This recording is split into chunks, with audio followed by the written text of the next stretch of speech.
Hello, Ruby fans. Welcome to the Boopcast, episode 51. We are your host, SheNoob, and Cory. I have to point down there this time because we're in the 2 overlay and it's weird. You're that way, I think. Yep. Welcome to the Boopcast. Hello, Agile, Dodge, Bartek is lurking in there somewhere. Hello. Whoa, my hair is frizzy. Sorry, I have not looked at myself yet today. Well, I did. But, nice to see you as well, Brandon. So today we are chatting chapter 8, which was the final chapter before the break week. I was about to say the final chapter of the year, which is not correct. Final chapter of the year will be 9. Pleasure as always. Yes, so chapter 8. We have some feelings about... Chapter 8 is the final of the year. No, chapter 9 is coming out on the 28th. No! Today's the 28th. Today's the 28th! It is the final chapter of the year. Okay. It is. What a note to end on. We have some feelings about chapter 8, and we're going to discuss those today. I feel like we're also so in the minority on it, too. We are, and that was really surprising to me, because I was like... I thought that, you know, everybody was expecting something huge with this chapter, and that's not what we got. And then everyone was like, I'm fine with it. And I was like, I'm not. Why is everybody fine with this? I don't get it.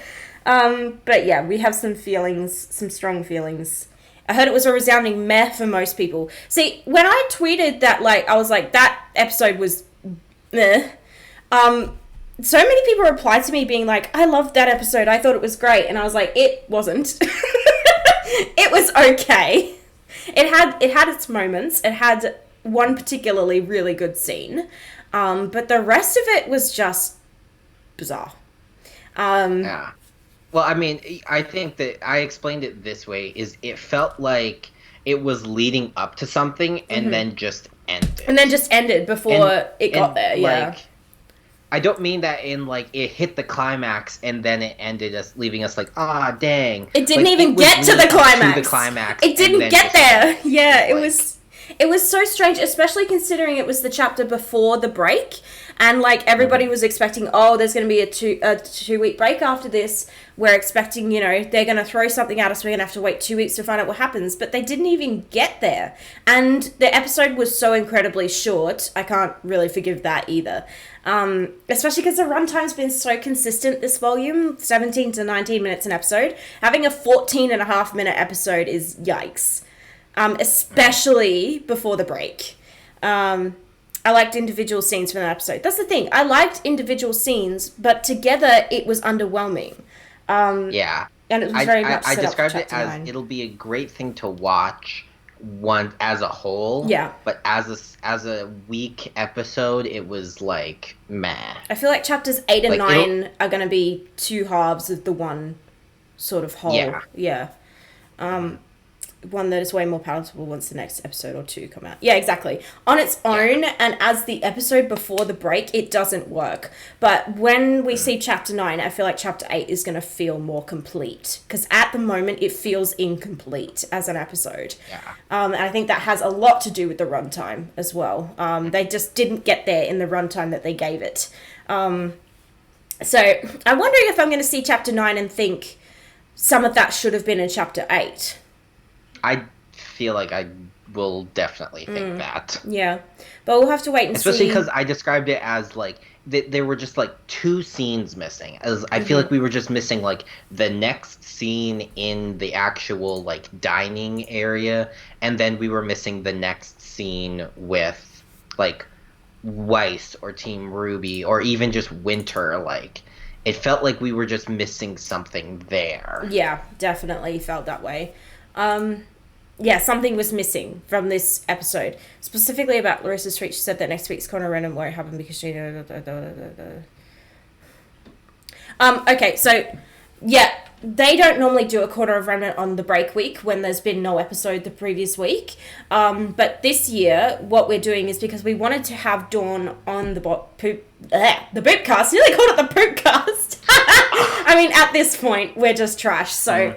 But we wanted to have Dawn on, but it was looking unlikely with the unpredictability of my schedule this year, whether we'd be able to squeeze him in. But so we decided to have Larissa and Dawn on the break week because they're not doing Corner of Remnant. So yeah, we're going to have both of them on next week because there's no episode this week. And next week, Chapter 9 will come out after the Boopcast. So yeah, we're going to have them on. And that'll be good. We'll chat about the volumes so far and what our favourite episodes are, what our least favourite episodes are. That's going to be interesting because it's us and Dawn. So, you guys know, we are polar opposites. We are living proof that you can have opposite opinions and still get along for the most part. Yeah, so we'll have both of them on next week. But yeah, usually they don't do a corner and random. So that's why we worked it that way this year. I also completely forgot to post in my Discord, so excuse me for a moment while I do that. Because I'm a useless human being. I was gonna say it's early, but it's 11 o'clock. It isn't early. That's not even an excuse this year. This week. Oh God. Apparently I am tired. That was why we didn't do it.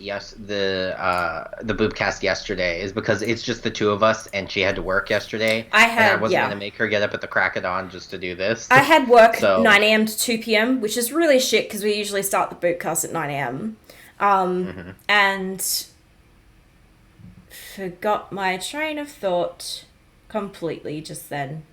Yay, love that. And you also weren't feeling very well. We were. I wasn't feeling great after work. I wasn't feeling great. I didn't want to get up at 5 o'clock in the morning. And then after work, I had to go and pick up orders and go do stuff. And I was like, I'm not going to be able to do it at 3 o'clock either. And 3 o'clock is just a bad time in general for you guys and for us. So we were like, fuck it, we'll just do it tomorrow. There's no episode. This is the 1 week we have the freedom to do it tomorrow. So yeah, exactly. Do it tomorrow. You don't have to worry about not being spoiled. Exactly. Even though there is the chapter 9 teaser out there. I have not watched it yet. So yeah, I have not watched that yet. But I will probably watch it after the Boopcast. I wanted to get it done at the start of the Boopcast and not get away from discussing about chapter. Yeah, no problems. So, chapter 8 was a thing. It was a thing that happened. I liked the chapter. Yeah. Because I love character-driven chapters. That's very much what this was. And they were talking and stuff. It's just the only thing about it that I didn't like was I felt like it ended too early and just not. It doesn't even really have to do with the runtime. It just felt like stuff was building and building and building, and then it ended. And then it just there cut wasn't off even right a before. real payoff for it. It kind of reminds me of that chapter in volume 5 towards the end of Menagerie arc. There was a chapter there where. What's Blake's father's name? The Albane. Blake's father's name. Gira, thank you. Gira, roars, and then the episode just ends. It reminds me of that, because it's it ends right before the sort of climactic moment is the fight between Gira and the Albane twins, and then Blake and Ilya. This definitely does kind of feel like a volume 5, 8, 9, 10 situation with Blake's stuff, where it's they split it into 3 episodes when they really just split it into 2. Just horrible. Volume 5, what a mess. But 8, 9, and 10 in particular, huge mess. And 14, also a mess. That whole volume was a mess. But yeah, it feels very much like that, where they've got this big overarching thing for this party, and they're splitting it into episodes. And that can work, but the way they executed chapter 8 was not good. Yeah. It just didn't. And obviously, right now, we don't have the foresight of chapter 9 to know, maybe whatever happens in chapter 9 is going to be they needed to end it right there. Otherwise, it would have kicked off a whole other thing. But, it's still also, they've ended episodes before with, an imminent grim attack or, other things like that. They could, it's possible to end an episode right in the middle of the action. Yeah. The problem is they ended this episode right before the action. And not in the, good way. No. Yeah. I'm sure in the context of chapter 9, this chapter's going to look a lot better. But on its own, as the chapter before the break week does not work, was a huge disappointment. I'm looking forward to the implications to the end of chapter 8 in the next chapter. Yeah, exactly. So am I. I'm looking forward to chapter 9 because I think that one's going to be good. But, yeah, chapter 8 is just... see, this is the thing. People went off at me because they thought I didn't like the chapter. I do like the chapter. I just think as a mid-season finale, it's not good. It's really quite bad as a mid-season finale. But it's a good... I want to say it's a good chapter, but I don't even really think it's a good chapter. I think it's an okay chapter. I think it's all right. Yeah. Definitely my favorite. All the story stuff in there is important. It's just like... It'll be great to watch with chapter 9. Yes. But because we don't have chapter 9, it's kind of unsatisfying. Yeah, it's very unsatisfying, especially considering what my expectations were and what I got was wildly different. And that does happen a lot in RWBY, but I'm not usually disappointed by it. I was disappointed by it this time. It feels incomplete, yeah. So it's definitely an okay chapter. My favourite scene was absolutely the scene between Weiss and Willow, or the scenes, because there were multiple. The way they broke up the scenes in this chapter felt odd as well. With the cuts between Willow and Winter... Willow. Yeah, Willow and... No, not Winter, Weiss. Willow and Weiss and Winter and what's going on in the hall, and then with Penny as well. I liked the scene with Winter and Penny, but did it feel a little fanfiction-y to anyone else? Because it felt a little fanfiction-y to me. What do you... Really? I didn't think so. It felt like a scene that was written in a fanfiction. Not in a bad way, that's just how it felt. With, like, these two characters having this deep conversation about emotions that I would never have imagined these two characters having this deep conversation about emotions. And, like... I don't know. It felt a little that way to me. Because, like, we've also been drawing the parallels all season about how they are kind of, like, you know...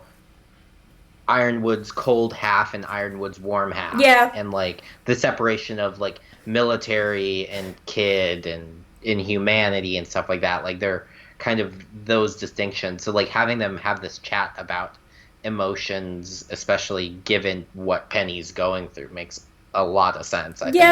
I get it, but it feels that way to me because I just don't understand the sudden closeness between Penny and Winter, because these two characters before this volume have never once interacted. So for me to see Penny and Winter being characters that are kind of almost friends is really strange, and it feels like something straight out of a fan fiction. That's not a bad thing. That's just sort of the impression that it gives me. I did really like that scene between the two of them, and the sort of parallels between the two characters, and Penny sort of attempting to draw the humanity out of Winter, in a really strange juxtaposition. I can't speak today. Also, my nose is suddenly blocked, so that's really fun. Fun. So. What was I talking about? Penny and Winter. But yeah, the scenes with Willow and Weiss were really excellent.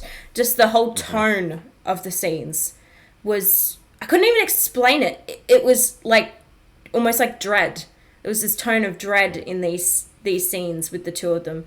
And just the way Weiss sort of addresses her compared to how she addresses her father as well was an interesting contrast. Her mother's a mess. Holy crap.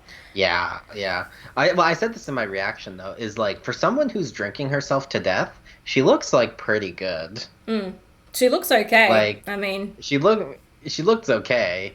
I mean, all things considered, like, I mean, clearly she is got a lot of mental health issues, but like, like just physically drinking herself to death, I'm like, you don't look terrible. And I want to address the subject of the sort of abuse that was hinted at in this chapter. More not said in so many words, but we get what's going on. We always knew Jacques was abusive. He's emotionally abusive. We've seen him hit Weiss in the face before. And we always knew he was a piece of shit human being. But a lot of people are going off on Twitter about Whitley in particular and being like, see, we told you he's a victim of abuse. And I'm like, okay, first of all, we always knew that. And second of all, there are two kinds of people when they are abused. There are Adams and there are Blakes. There are people who go off the rails fucking bonkers and are a piece of shit human being, and nothing they've suffered excuses that. And then there's people who use that to become stronger and better people. I'm not saying Whitley's a bad person. I'm just saying he's a little shit. Well, that's also the other thing is Whitley is still trapped in it. Yeah. Like it's not like with Weiss and Winter, who they've left and everything. Like, he's still trapped in it. Yeah. He has no way out. That's the problem. Yeah. But I did also see people who were talking about the trauma responses, and there's the 4 Fs, which are fight, flight, and then there's freeze, which people are attributing to Willow, and then there's fawn, which people are attributing to Whitley. Yeah. Which is, it's almost like Stockholm syndrome, is that through Jacques abusing him, Whitley is becoming Jacques, which is a terrifying thought, because, isn't he 14? I think he's 14, 15 by this time. Yeah. That's the thing. He's a kid and he's stuck in a situation he has no way out of. But that doesn't excuse the fact that he's a little shit. He's still a little shit. Yeah, do I feel bad for him? Sure. I mean, it's not a nice situation to be stuck in. But do you really have to be such a little cunt? Because I don't think you do. But, that's one woman's opinion about Whitley. Everyone knows how I feel about Whitley. I have a bad habit of cancelling characters when they're mean to a character that I love. So the moment Whitley was mean to Weiss, I was like, you're dead to me. I don't care what your excuse is now. Yeah, well, I always talk back to, during, when we first started doing this, during Volume 4, and, the second we met Whitley, I was like, Draco Malfoy. I immediately was like, this is Draco Malfoy. And you were like, no, he seems okay. He's, whatever, blah, blah, blah. And then, episode 7 rolls around, and he, is a little shit, and you were like, ugh. And I was like, I called it. Shut up. But, but now it's sort of a thing where it's almost the reverse, where you're like, ugh, he's dead to me. And I'm like, we need to help this boy. No, the child can leave. But yeah, it's interesting. I think, just bear in mind, I was so traumatized from Volume 3 that I was just desperately wanting to believe that everybody was nice and everything was going to be okay. And at the same time being like, everybody's going to die this volume. I never really make assumptions, honestly. I like to form opinions about characters. My opinions do change a lot as well. Something they say or do can completely change my opinion of them. That happened with Ironwood this chapter. And that happens with Ironwood in every chapter. Yeah, literally. Ironwood is the character that, I'm most flip-flop Ironwood is the Jaime Lannister of Ruby, because, one episode I hate him, and the next I feel bad for him. And it's this episode, when he said Penny's completely under my control, when I was watching it and filming myself watching it, I literally made this face. And I was like, I don't like that. What do you mean under your control? She's a person! How dare you? I was so mad at him for saying that. And I was like, I don't like you again immediately from that one thing that you said. And that happens a lot with Ironwood in particular. Yeah. He's horrible. He's the worst. I know he's a good person, but God, he just really wants me to not believe that. Exactly. I know he's trying to do the right thing. I know he has good intentions, but man, you're really making it difficult to like you. You're really making it hard to like you. I want to like you, but I can't because you're a shit. The things that he says and the way that he handles situations, his instinct is to just sort of shut down emotionally when something becomes too difficult.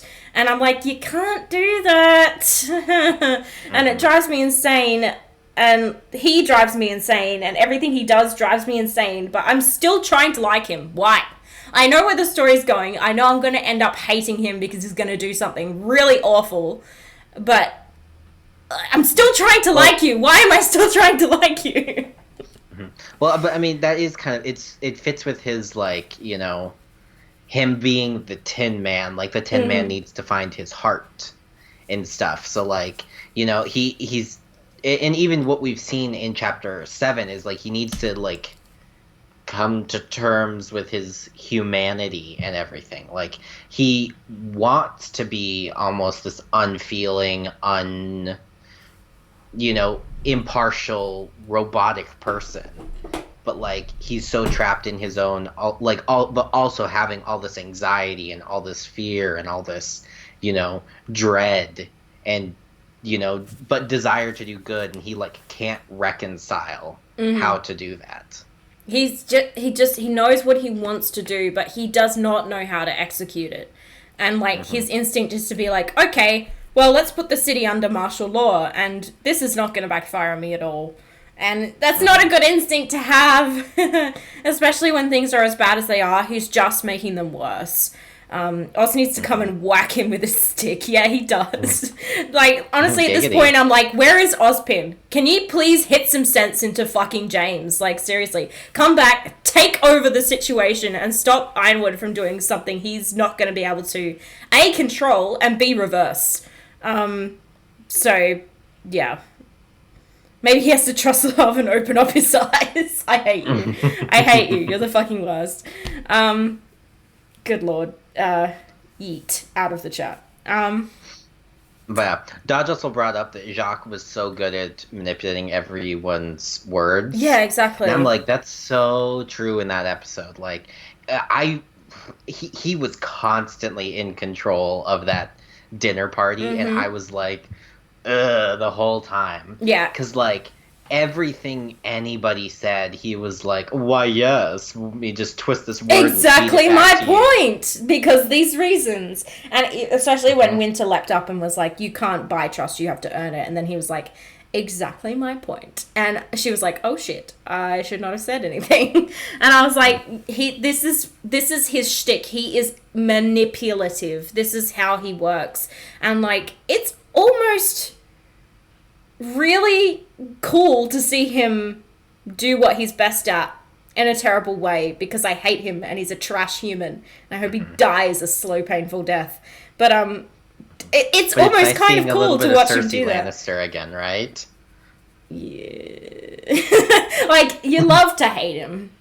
But like, yeah, he kind of is the Cersei Lannister of RWBY. How can we correlate every character in RWBY to a character in Game of Thrones? Almost is every RWBY character. Jon Snow? Oh, 1,000%. 1,000%. Clueless and adorable and innocent. Although RWBY, I'm really proud of RWBY, especially in this volume. She is taking the fuck charge of the situation, and she is guiding everyone else and leading everyone else, and they're following her lead, especially in the very first scene of this episode. Hi, Matthias, where, RWBY straight up tells Weiss, hey, it's your house. Go break into your dad's office and see what he's up to. Like, yeah, she straight up tells her to do that. And I'm like, RWBY, that is illegal. But I love that. She's our fearless leader. Exactly. Although, when she was proposing that plan earlier, I was like, wait, are they turning this, like, dinner party into, like, the roast of Jacques Schnee? Because I'd love that. Yeah. Because, like, I was just really expecting her to be in there and be like, my father hit me, he's terrible, he only married my mom. Like, I was expecting her to just like air out all of his dirty laundry for the council, and it was like, I wish she's just gonna break into his office. Okay. I'd love for her to just roll into the dinner party and be like, my dad's an abusive cunt. Somebody arrest him. But yeah, no. I think Weiss definitely is smarter than that. As satisfying as that would be. I don't think it would go her way very well. Yeah. But yeah, I love that RWBY was straight up like, hey, go snoop around because you can. Like, for RWBY to tell Weiss to do that when 6 volumes ago she would have been like, but that's bad. It's really funny. Yeah, so. I also, in that first scene, I also liked that, Weiss has very clearly been, like, suspicious of her dad for several chapters now. and she's finally saying like, I think he's in league with Salem, and they're Mm. like, what? And she's like, he would do it. He would Yeah. do it. And it's like, okay, let's go find proof. And that's what I liked is they weren't immediately like, nah, you just hate your dad. They were like, okay, let's find out proof. Like, Yeah, exactly. They you didn't know. just discount her opinion. They were like, okay, well, if you think that he would do this, then we should probably find out if he is. Weiss's big brain, exactly. And she's been mulling it over for several chapters, as you mentioned. She's like been thinking about it, like, why would he do this the day before the election? And why is he holding this dinner? Something's not right. And she's like, something's up. Something strange is going on, and it can't be a coincidence that Tyrion has turned up when all of this shit's going on as well. Weiss Oh is my starting God. to know what's up. Oh Bartek. my god. Oh my god. I can't. You just broke me. That's disgusting. Yang also brought up the idea that Jacques might be working with Salem. Well, she sort of said, do you really think your dad might be in league with Salem? Yeah. And Weiss was like, I think he would do whatever it takes. And I think, like, the election might not seem like that big of a deal to other people, but it's Jacques' whole sort of agenda is to be on the council and to be in charge and to have power. So, to him... Well, I think it's to have money, too, because, and like... money, yes. You know, I think he was content until this embargo happened, and he realized, like, how powerless he was, and then he's like, fuck that. Supreme ruler of the world, here I come. Yeah, exactly, because that's Jacques. But yeah, to him, this is his whole agenda. So it's a much bigger deal to him than it might seem like from the outside. And he's just going to do whatever he needs to do to secure that, which includes jumping into something that he is way over his head. So, and I really do believe that him jumping in and throwing his lot in essentially with Salem, whether he's aware of it or not, is going to be his downfall. And it's going to be the death of him. It's just a question of when at this point. Yeah. I think Ironwood is going to lose both his position as general and headmaster, honestly. Yep, probably. Yeah. That's what I was expecting from this episode. Because, like, the thing is also, the other surprising thing we learned this chapter is that are there only 5, like, is the council really 5 seats? Because we know that James has 2 of them. Yeah. And then we had Councilman Sleet, Councilwoman Camilla, and then new Councilman Jacques. Yeah. This is like, are there really only 5? Apparently, that's a super small council. Like, I remember thinking, I was like, there's literally 3 other people besides James. That's not a council. That's like a group of people. Yeah, exactly. But it would explain why, like, him having 2 seats on the council is a big deal. Because he just needs to get one of the others on board, and he has a majority. Exactly. Like, I don't think any individual should hold more than 1 seat, regardless of their position. It's a bit short-sighted. They're the only kingdom that has. Well, actually, no. I guess that they have mentioned the Mistral Council and the Vale Council. Yes, there must be a council for every kingdom. Yeah. I guess. How else would they govern the kingdoms? That's the thing. Like, what other forms of government are there? In Volume 3, Weiss mentioned that, like, the school and the government are completely separate or something like that. So, yeah. Mantle Mantle doesn't have its own council. They're the Atlas Council. Because we've never heard of, Mantle. No, Mantle doesn't have a council. I think that's why Robin was fighting so hard to be on the Atlas Council, because she's a representative of Mantle, and they currently have no representation on the council. But yeah, the council in Vale was separate from the school because Oz, being the headmaster, was not a member of the council, as far as we know. Whereas Ironwood holds 2 seats on the council, and he's also the general of the military. So that makes the schools and the government interconnected. No Mantle Council. There should be a Mantle Council. I mean, at this point, Mantle and Atlas are essentially separate places. So it doesn't really make a lot of sense that Atlas... They've always referred to Mantle as the defunct kingdom. So, it doesn't make a lot of sense that Atlas is trying to govern and control not only Atlas, but Mantle as well. Mm-hmm. But yeah. Government, so fun. Yes, really fun. Atlas's school, government, and military all merged as one. Other kingdoms have people sign up for the military voluntarily. I mean, yeah, voluntarily. Well done. Yeah. So this chapter is really difficult for me to talk about because I forgot 90% of what was in this chapter. Well, after that first scene in the bedroom, is them arriving at Oh yeah. Shnee Manor. I did literally watch it last night as well. Yeah, I mean, I literally watched it 10 minutes before we started.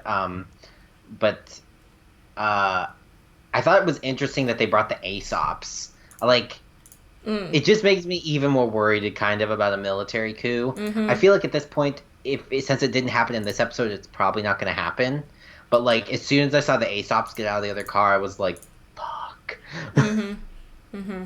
I didn't like it. No, but it kind of makes sense that they would be there, I guess, because it does, yeah. Because I think I don't know what Ironwood expected this meeting to be, but like, clearly it's much different than he thinks. Because I think he was expecting to answer questions about some classified operations, or like maybe answer for what's going on at the launch site, which is Mine 2 or whatever. But yeah. Sorry, I just realized my video went up this morning and I didn't tweet it. I forgot to tweet it. Carry on.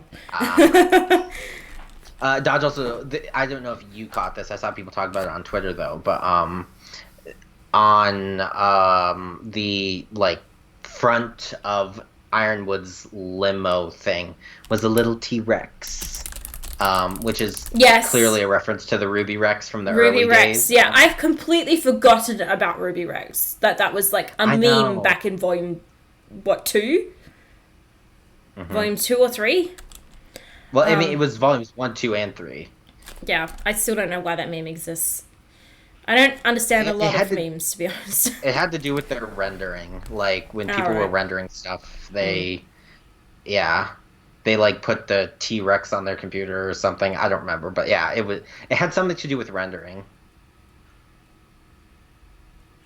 If you want to chat about overlays and stuff like that, Rhett, I recommend going to my Discord to chat about that on there, because we don't want to get into a whole conversation about that during the podcast.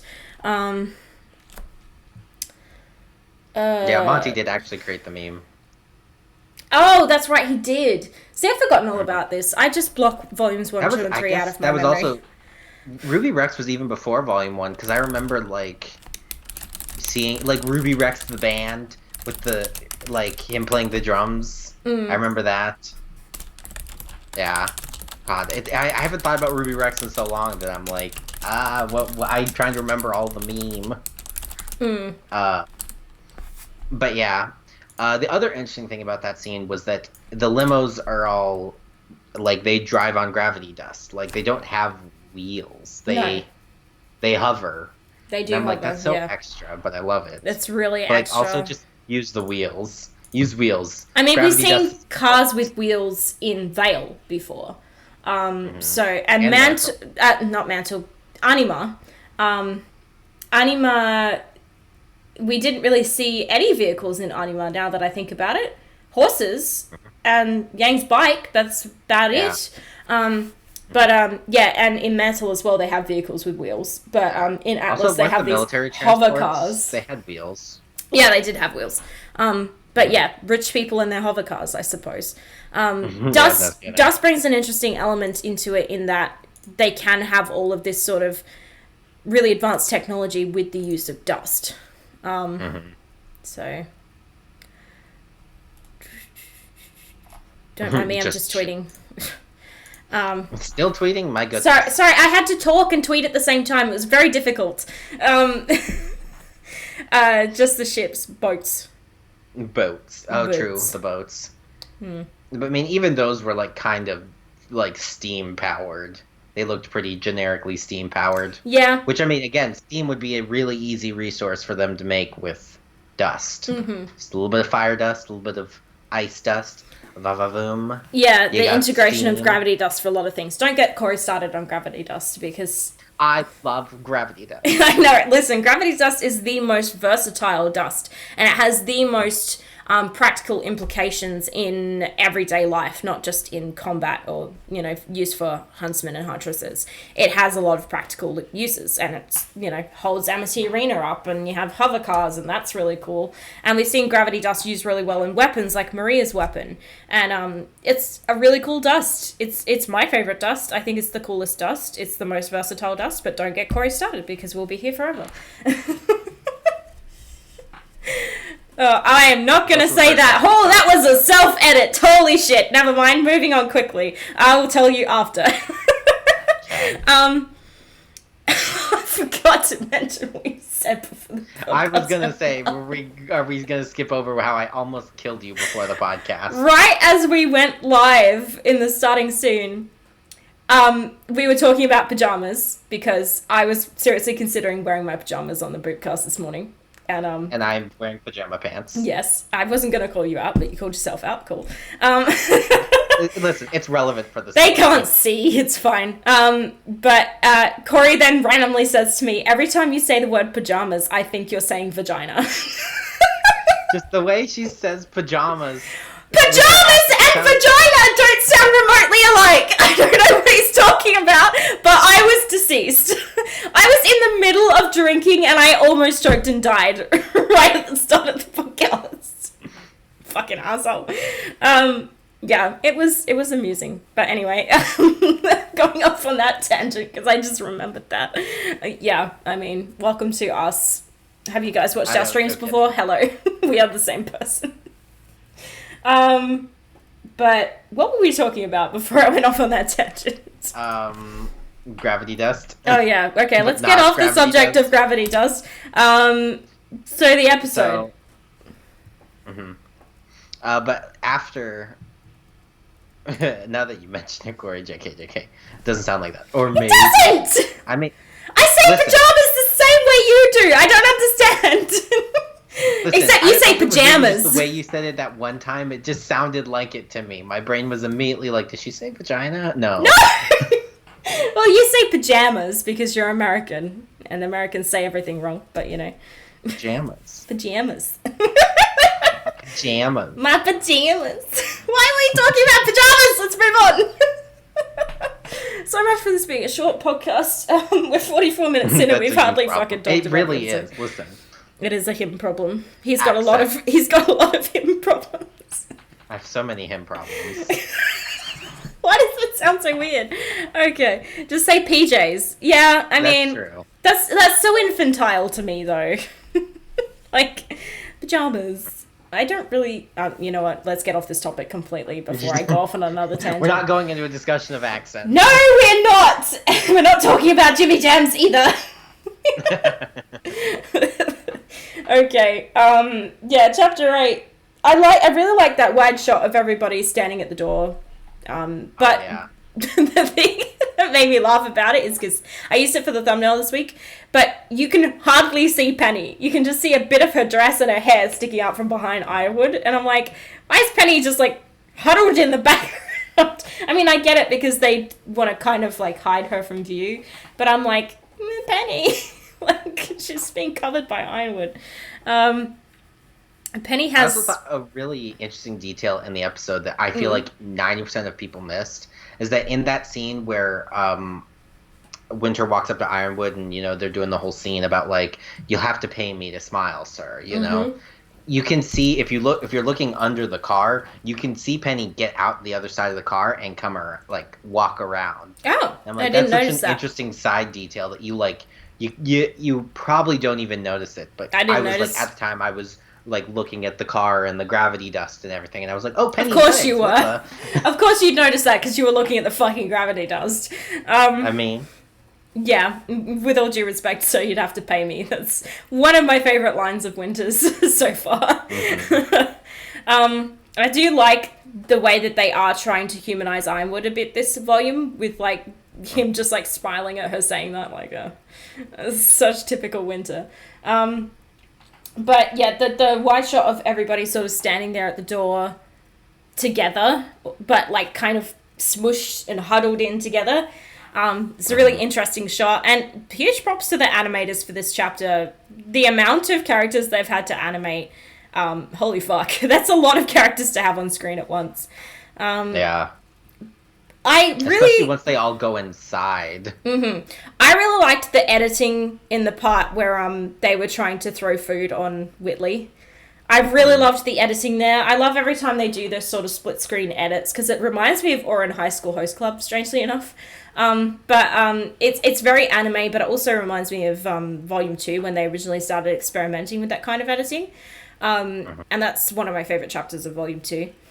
And so I love the way they did it in this one though, because they showed us Ren and they showed us Jean like getting excited about like the food heading straight for Whitley and then getting intercepted, and then both their expressions go, ooh. It's such a really nice detail. I love that.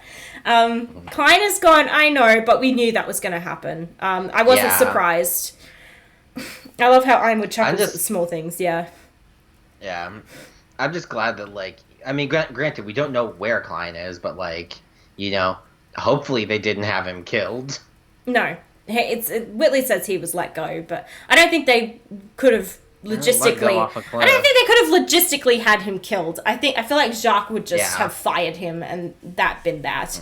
I hope we do get to see him. I don't feel like that would be his style. No, I feel like he's more of a coward than that. I don't think he's brave enough to kill someone. Actually, I was going to bring this up earlier.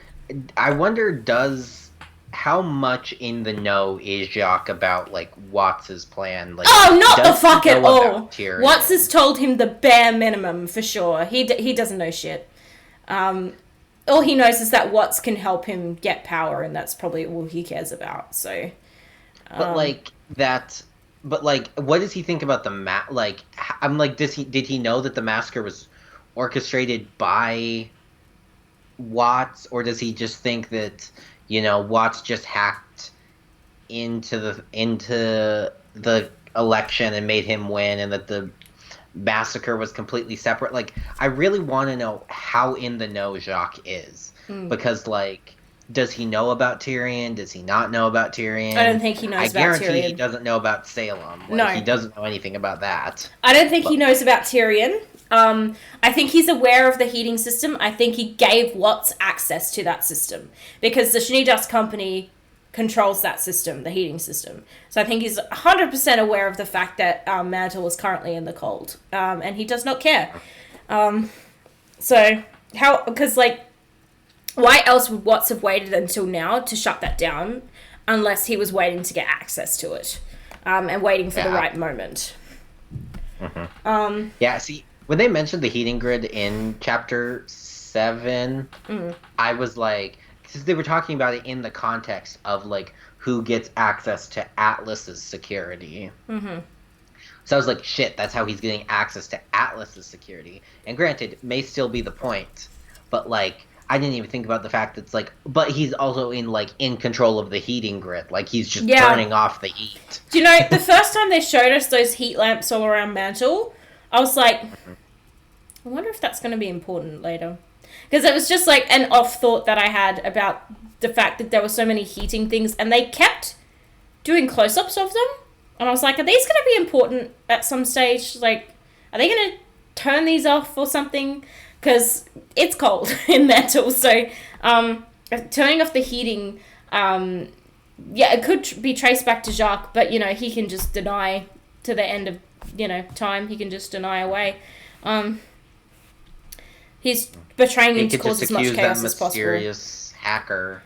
No, never caught. I definitely think Jacques has given him access to that system and probably either doesn't care what he does with it or wants him to just, you know, cause trouble for Mantle. I mean, there's also always the other possibility of Watts somehow was just using Jacques. Like, you know, he got Jacques what he wanted, but all at the same time was getting what Watts wanted, you know. Possibly, yeah. And then this is a thing where, you know, Jacques had no idea he was going to do this, or had no idea, but I kind of find that hard to believe, but I'm like, it's a possibility, but like, Yeah. I just feel like Jacques just wouldn't care if they shut off the heating in Mantle. What's it to him? Doesn't. It's not gonna. He's not gonna give a shit. It's not like he's cared about people before. But I mean, he already claimed he's like that he, you know, hate that he would have just fired everybody in Mantle if it hadn't been for the fact that he needed them to win the election, and now he's won the election, so bye. Yeah, he doesn't care anymore. Most of his work is free, so the workers are in the mines, so I'm pretty sure it's already cold in there. They're making money, right? They can continue to make him money when they're cold. Doesn't make any difference to him. Yeah, it's stuff like that makes me think that he is in the know, and that this isn't some kind of ploy to like create some kind of heating tax, or I don't know. Like, I'm just wondering, because I'm like, it does seem like a weird, almost miscalculation with how easily it can be traced back to the SDC. Yeah, and especially since Jacques has literally just won the election and then the heating grid goes down, that's going to look suspicious.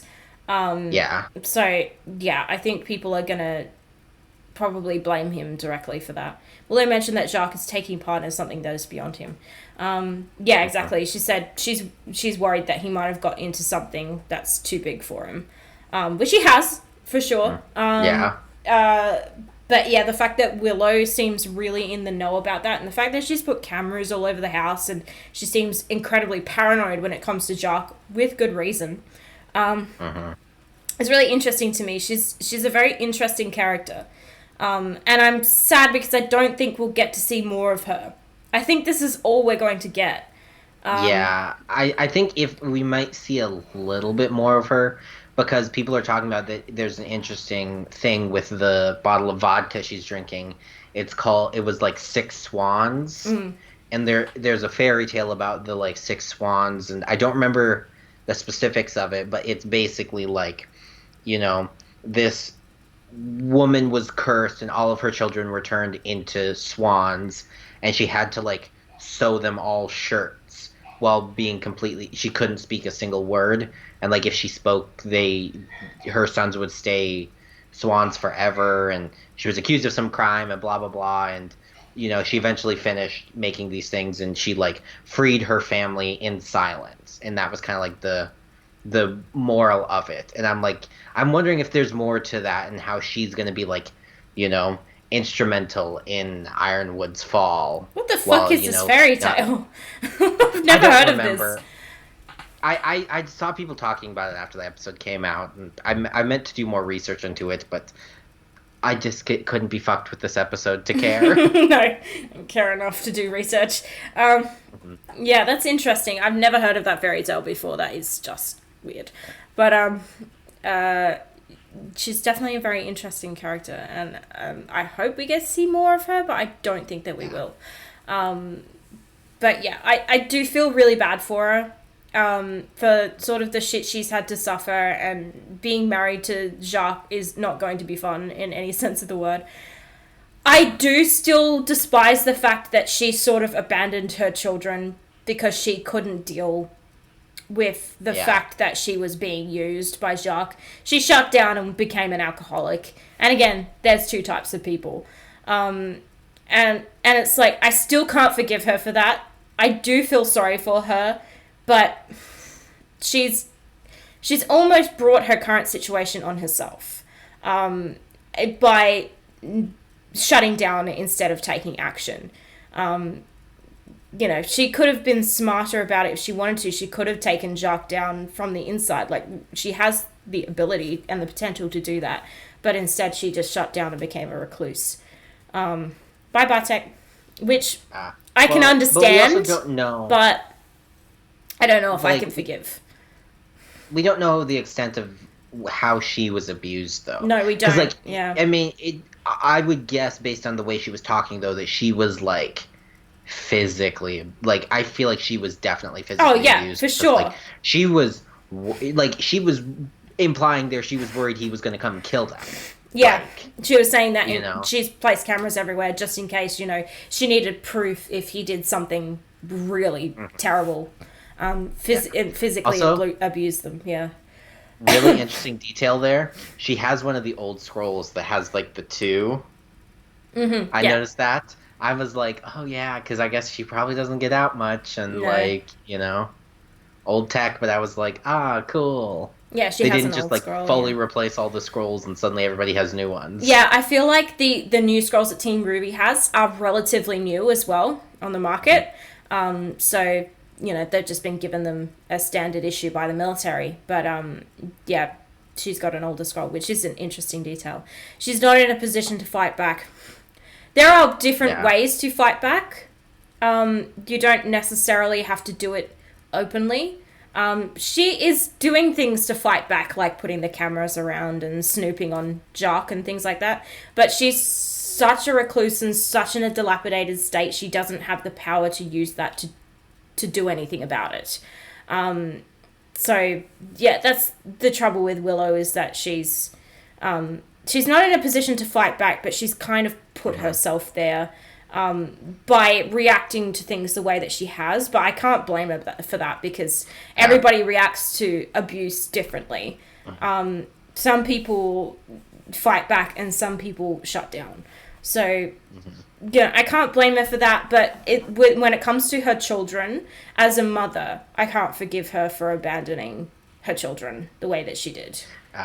Well, but what I think my like leading thought on why everything's happening is because I think, especially then with the cameras, I think that Jacques probably said, hey, if you try to leave me, or if you do anything, or blah blah blah, if you jeopardize me in any way, I'm gonna kill your kids. Like, I don't know if he'd take it that far, but I feel like she would be afraid to leave her children alone with Jacques. But she's essentially doing that anyway. Like, we've heard Weiss talk about her in the past being like, she stopped coming to my recitals, and I didn't really see her anymore, and all she did was drink, and like, that is abandoning your children. And like, she essentially did leave them alone with Jacques. And her saying to Weiss here, you left Whitley alone with us, is kind of hypocritical, because she left them alone with Jacques. So Bailey had a real big issue with that. She was like, that was so manipulative of her. And it is, and it's hypocritical. Because she did the same thing. She's left Weiss and Whitley and Winter alone with Jacques for presumably a long time, since Weiss was 10 at the very least. And now she's going, like, not going off at Weiss, but making a point to Weiss that, like, you left Whitley with us. And it's like, well, you fucking did the same thing. Don't be a hypocrite. Yeah. Why is my nose suddenly so blocked? I literally can't breathe. It's because I almost killed you earlier. Okay, I literally can't breathe all of a sudden. I don't know why. Excuse me, over here. Oh, gosh. But I know, like, with the whole, I could see her distancing herself from her kids, though, if she was worried for their safety. Because, like, it almost be, like, if she felt like this inevitable thing that, like, she was eventually going to piss off Jacques, and he was going to kill the kids, blah, blah, blah. Like, she would probably, like, start taking precautions to, like, almost numb herself to that. Hence the drinking, but also, like, hence the not, like, the drawing back and, like, not having a relationship with her kids. Yeah. Like, because she's, and maybe she even thought, if I try my hardest not to care about these kids, maybe he can't use them against me. Yeah. Like, if I just become so apathetic to it, he can't use them against me. Just so sad. She's describing Whitley's point of view, yes. And whether it's manipulative, whether she's aware of it or not, you don't have to be aware of the fact that you're manipulating someone to be manipulating them. So the way that she said it was manipulative, and hypocritical as well. So, yeah, it wasn't necessarily conscious. I don't think she's conscious of much of the things that she says. But, yeah, I mean, it depends on how far the rabbit hole she's fallen down. And, her saying, like, I'm sorry I didn't come down, I don't feel well. And I'm like, Weiss has heard this excuse 1,000 times over the last 10 years or so. Like, even when she was saying that, you could tell she was just, like, going through the motions. Like, she knew Weiss wasn't going to believe her. She knew that Weiss knew exactly what was going on, but she was, like, sorry, I'm not feeling well. This is the rehearsed response I have to say because your Yeah. dad's making me, you know? Exactly. And then Weiss being like, it's okay, Mom, it's fine. Like, it's such a sad interaction because they've been here 1,000 times before and had this exact interaction 1,000 times before. And it's Yeah. like, I want to grab Willow and shake her and be like, be a mother! You're so infuriating! But yeah, it's easy to judge when you're sitting on the outside, but, there are... I just can't forgive her for abandoning her children, regardless of how she feels, because it's not just about her, it's about them as well. And as a mother, they are her priority, and her priority has become herself, which is really sad. Whether she's aware of it or conscious of it or not, by her doing this to sort of numb herself, she has made herself her priority, and that's just not right. But I almost wonder if she isn't doing it in hopes of like clearly Weiss and Winter hated it there so much they left, and I wonder if maybe she wasn't hoping to get all 3 kids to leave that way. Maybe. And just the problem is Whitley is being a little shit and not going with her plan. Whitley, leave. God, Whitley, why you gotta be such a fucking twat? Yeah. It could go one or two ways with Whitley still. Either he's going to become exactly like Shark, or something needs to happen to open his eyes. Or he could just, grow up and grow out of it. I've known people in my life who have been very much like their awful parent and then grown to not be like them at all. So, it just depends. Plus, also, like, again, he's trapped in the cycle of abuse right now, and once he's out of that, who knows? Like, I mean, just look at Weiss. Like, we were seeing Volume 1 Weiss was fresh out of abuse Weiss. Like, and, I mean, by Volume 2, she was so much better, and blah, blah, blah, like, Yeah. Just by being surrounded by good people, yeah. Yeah. So get Whitley away from Jacques, and who knows what happens. Yeah, exactly. Like... Plus, I feel like even that scene from chapter 2, whenever Watts approached Jacques. 2? I think.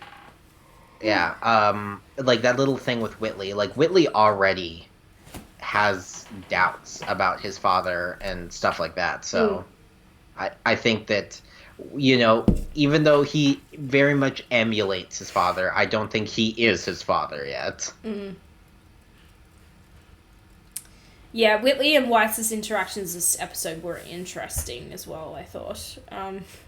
I wanted to hear more about his parking space. His parking space? What? Yeah, in the montage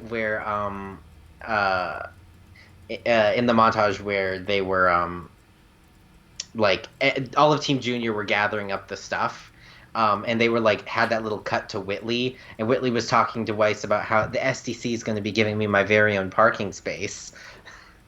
Parking space? What a random thing to mention. I know. What the fuck? I was like, okay. He's Whitley Schnee. He can park wherever he pleases. Also, like, can he even drive yet? That's such a... Oh my god, I literally can't breathe. My nose is so blocked. I'm really struggling. I don't know where this has come from all of a sudden. I woke up like this. I woke up like this. I'm literally going to need to go get a tissue in a second. I can't breathe. Oh, God. I literally can't breathe. I don't know why I'm so congested all of a sudden. Sorry, I keep going on about it, but, like, I'm struggling. There are plenty of times I wake up just super congested, so I get it. I don't even feel congested. My nose is just blocked. I can't breathe. Okay, I need to breathe through my mouth. It's hard when I'm talking, though. So stop talking. Oh, breathe. Shut up! It's a podcast! No, we'll just mime. Sure. And do ASL. ASL. ASL's American Sign Language, but there's also Australian ASL. So... ASL? No, it's just ASL. It's also called ASL. Yeah. Why did we get on the subject of sign language? My nose is blocked. Because I you can't breathe.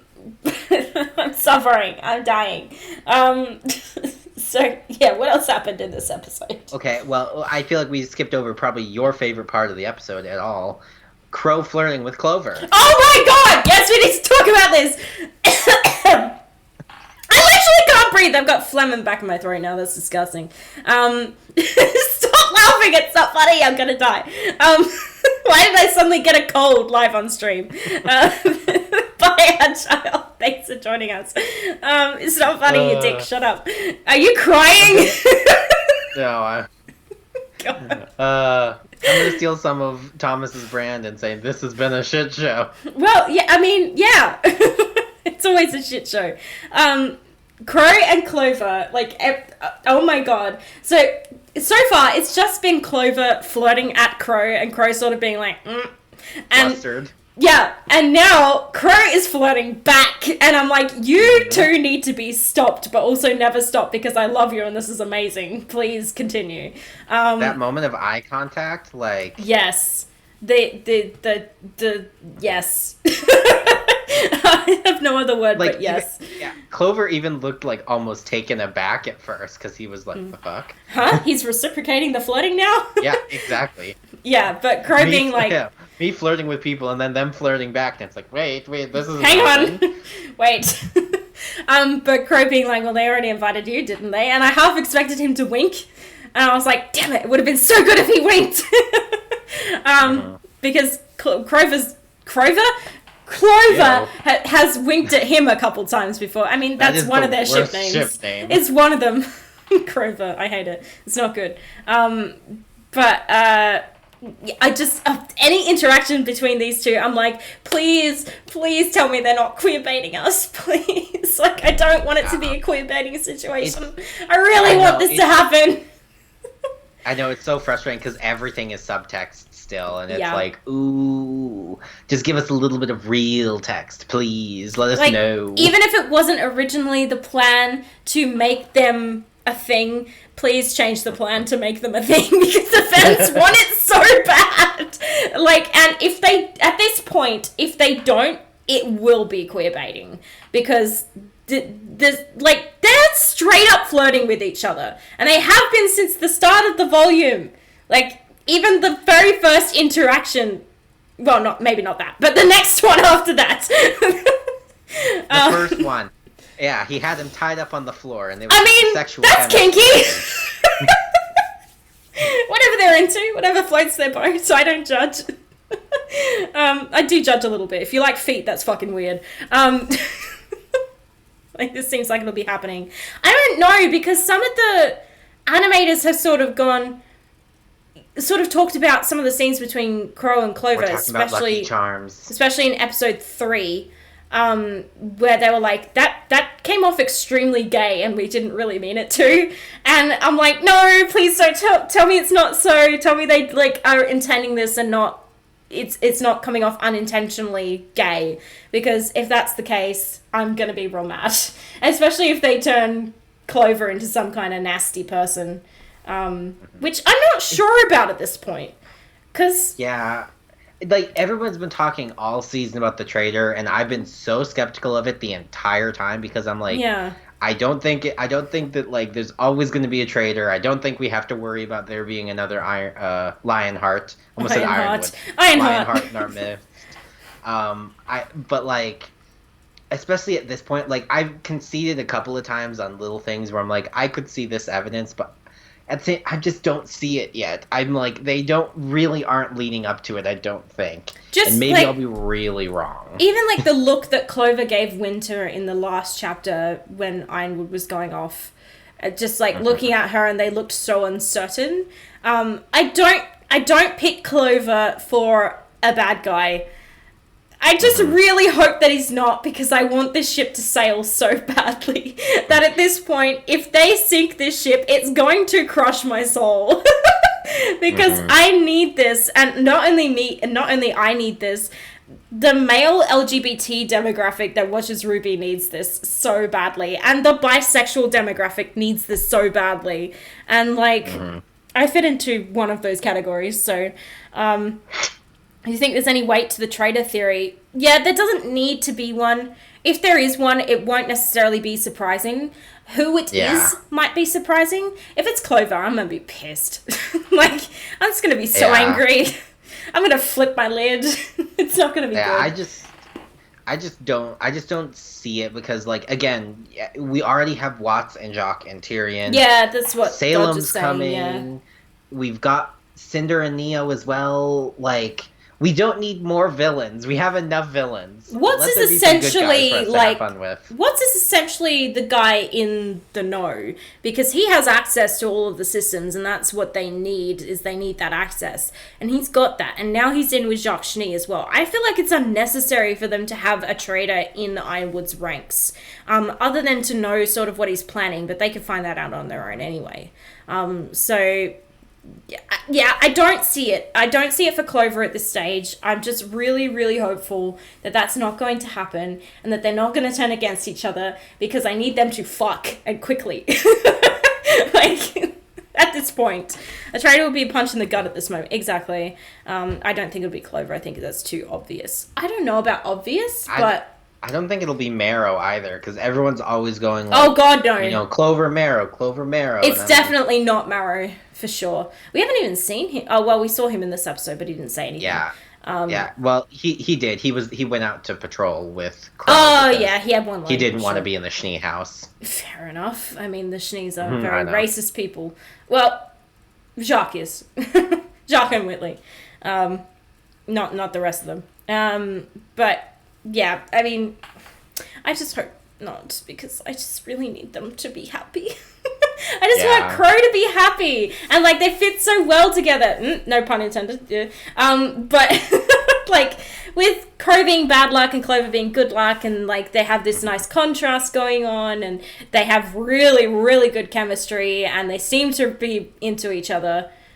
I need to stop talking, because this is getting really innuendoous really quickly. Mm-hmm. Okay. You're like, and they fuck, and they... I just need it to happen. Not on screen. We don't need to see that. This is still a kid's show. Sort of. Oh, yeah. Obviously. Kind of, at this point. It would be so funny, though, to have, like, Ruby walk in at one point, and there's just, like, sheets. And then it's like, okay, bye.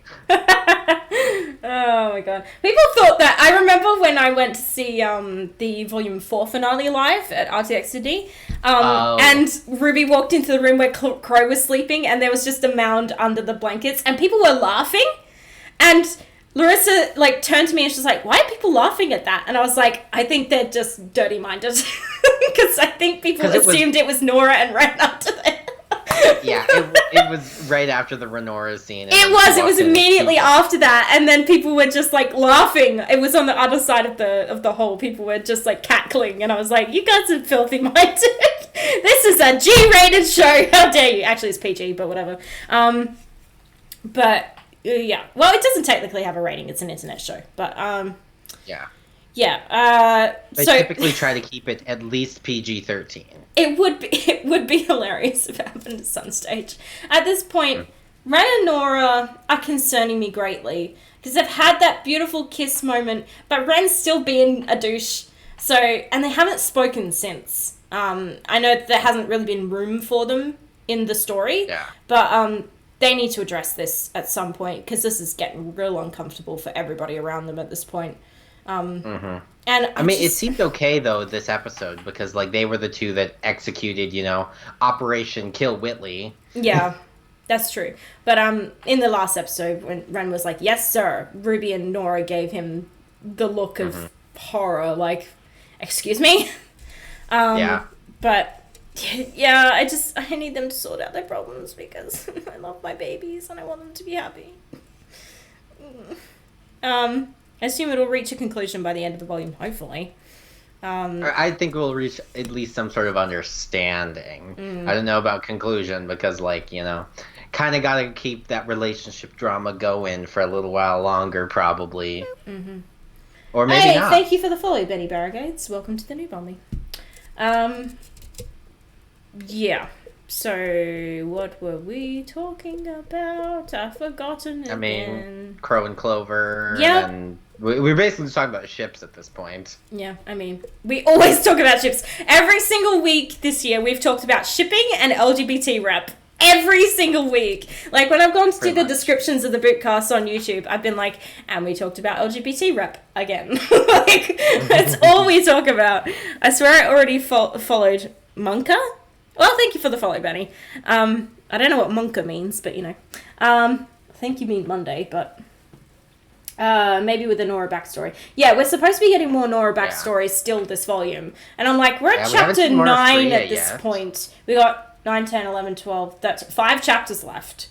And again, we've seen what they can do with 5 chapters before. So I'm confident that they can wrap the volume up nicely still in that 5 chapters. But we've still got the Nora backstory. We've still got the Winter Maiden. We don't know what the endgame plot is for Tyrion and Watts this volume. We've still got Rhaenyra to sort out. We've got Crow and Clover to fuck. So, like, there's a lot that still needs to be addressed. I mean, but also, they are going to be in Atlas next volume as well. They are, yeah. But, so, like, they don't even need to resolve all of that now. No, they don't. You know, they just... I feel like there is some of that, though, that definitely needs to be readdressed, like the Winter Maiden. Mm-hmm. Yes, definitely. And hopefully Nora backstory. Hopefully. And I feel like we're not going to know how this volume's going to end until we get to, like, the chapter before the last chapter. Oh, yeah. Because... I think that by... Well, I feel like... Chapter 10 will give us a good idea. Because, like, that was even in volume 6. I felt like we were kind of like, I don't know. And then 10 happened, and I was like, I know exactly how the rest of this volume's going. Like... That's true, yeah. But, like, I also... I can't tell at this point if the chapter's going to end on, you know, all of the conflict sort of beginning or leading up to the conflict beginning. I can't sort of tell where it's going to land at the end of this volume yet. Is the shit going to hit the fan right at the end of the volume, or are we going to have the lead up to that and it's going to hit the fan next volume? Oh, God, I really can't breathe. I'm struggling. I feel like... I don't know. It's so hard to tell. Like, I don't even really have any idea what the next chapter will be. Like, you know, because...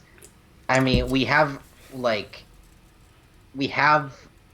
Weiss now, like, having proof of Watts' A, aliveness, and B, Jacques' badness. She just doesn't know it yet.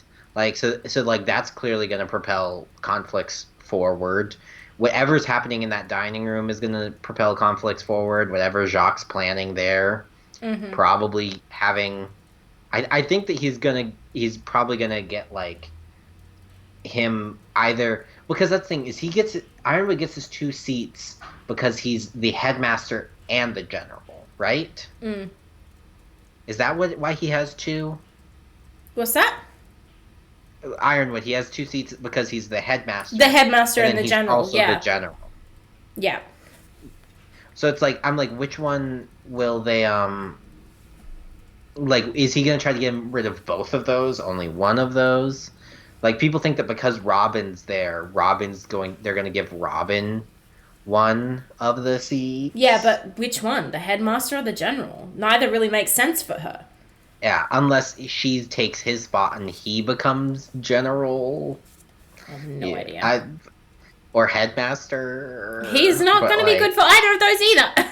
So, yeah, I know. Like, that's why I'm it's a lose-lose situation. I really don't know.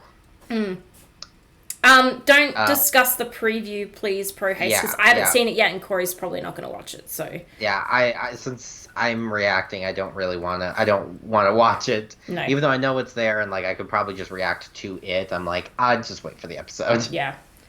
I did see one thing about it though that Unicorn of War posted. But I'm like, well, that's so out of context. I have no idea. But I'm not going to talk about it. Robin would be a terrible headmaster, and here's why. She is a vigilante, and she doesn't think things all the way through. But she is a huntress, though. Yeah, but just... Okay, so... A conqueror doesn't make a king, you know? Like, just because she's a huntress doesn't mean she can run a school. Like, it's vastly different things. But yeah, I don't know. I feel like she's not good for any position of leadership because she's so she just runs headfirst into things without really thinking about it or thinking about the consequences, and that's not good for leadership at all.